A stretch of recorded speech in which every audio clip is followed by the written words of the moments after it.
Hey guys, welcome to Cinematics. Hiphop Adhi அவர்கள் கதை, திரைக்கதை, வசனம், இயக்கம் மற்றும் தயாரிப்பில் உருவான கடைசி உலகப் போர் மூவி ரிவ்யூ தாங்க இன்றைக்கி பார்க்க போகிறோம்.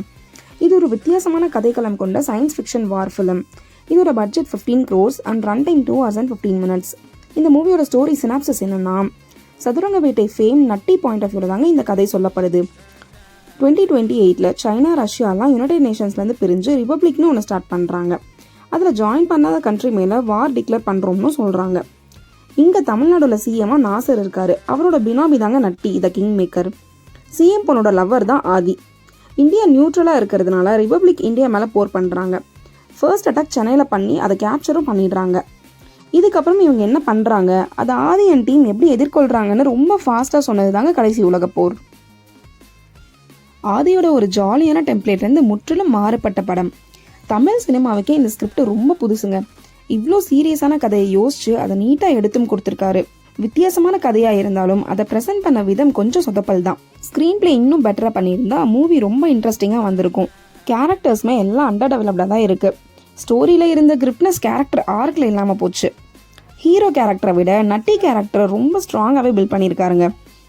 அவரோட வாய்ஸ் ஓவரில் ஸ்டோரி மூவ் ஆனதாலேயோ என்னவோ விவேக் சொல்கிற மாதிரி ஒரு உருவாக்கின கேரக்டர் அவரையே ஓவர்டேக் பண்ணிடுச்சு. படம் ஆரம்பிச்சதுலேருந்து 4x ஸ்பீடில் தாங்க மூவ் ஆகுது. ரொம்ப ஃபோக்கஸ்டாக உட்காந்து கவனிச்சாதான் படம் புரியும். ஆக்டர் பர்ஃபார்மன்ஸ் பொறுத்த வரைக்கும் நட்டி அவர் ரோலை சிறப்பாகவே பண்ணியிருக்காரு. சதுரங்க வேட்டைக்கு அப்புறம் அவருக்கு செமையான ரோல் மாட்டிருக்குன்னா அது இதுதாங்க. ஹிப்ஹாப்பும் அவர் முந்தைய படங்கள் விட ஒரு பெட்டரான பர்ஃபார்மன்ஸ் கொடுத்துருக்காரு. இருந்தாலும் சில இடங்களில் ஓவர் ஆக்டிங் தெரிய தான் செய்யுது. இவங்களெல்லாம் தாண்டி நாசர், ஹரிஷ் உத்தமன், அனகான்னு எல்லாருமே அவங்க ரோலை நீட்டாக பண்ணி கொடுத்துருக்காங்க. முனுஷ்கன், சிங்கம் புனிக்கு இன்னும் கொஞ்சம் ஸ்பேஸ் கொடுத்துருக்கலாம். அவங்களெல்லாம் பெருசாக யூஸ் பண்ணாத மாதிரி இருந்துச்சு. அண்டு ஷாரோட காமெடி நல்லாவே ஒர்க் அவுட் ஆகிருக்குங்க. ரொம்ப சீரியஸாக போகிற இடத்துலலாம் அப்பப்போ வந்து சில் பண்ணுறாரு. மியூசிக்கும் சீன் சிச்சுவேஷனுக்கு ஏற்ற மாதிரி அவர் யூஷுவல் டெம்ப்ளேட்டில் போட்டிருக்காரு. பட் சொல்லிக்கிற மாதிரி சாங்ஸ் ஒன்றும் இல்லை படத்தில்.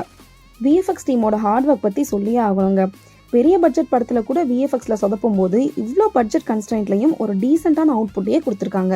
அர்ஜுன் ராஜா சினிமோட்டோகிராஃபி, பிரதீப் இ ராகவோட எடிட்ஸ்னு அவங்களோட இன்புட்ஸ் கொடுத்து படத்தை இன்னும் மெருகேற்றிருக்காங்க. படத்தோட பாசிட்டிவ்ஸ்னு பார்த்தீங்கன்னா, ஒரு வித்தியாசமான மற்றும் சுவாரஸ்யமான கதைக்களம், மனிதனுக்கு மனிதனே முக்கியம் என்ற சமூக செய்தி, VFX and Natty voice over. நெகட்டிவ்ஸ்னு பார்த்தீங்கன்னா, ரொம்ப ஷார்ட் டியூரேஷனில் லேயர் மேலே லேயராக ஸ்டோரி அடுக்கிட்டே போனது தான். ரொம்ப டீட்டெயிலாக நோட் பண்ணிங்கன்னா தான் ஸ்டோரி புரியும். அண்டு கிளைமேக்ஸ் கொஞ்சம் சொதப்பிட்டாங்க. அதை கொஞ்சம் பெட்டராக பண்ணியிருக்கலாம். இன்னும் டைம் எடுத்து கூட ஸ்டோரியை சொல்லியிருக்கலாம். தென் வீக்கான ஸ்க்ரீன் பிளே. ஒரு டிஃப்ரெண்ட்டான ஸ்டோரியை தேட்டரில் போய் பார்க்கக்கூடிய ஒரு ஆவரேஜ் வாட்ச் தாங்க இது. So if you are interested, go and watch the different perspective of Hiphop Adhi's Kadaisi Ulaga Por. Cinematics rating for this movie is 6.5 out of 10.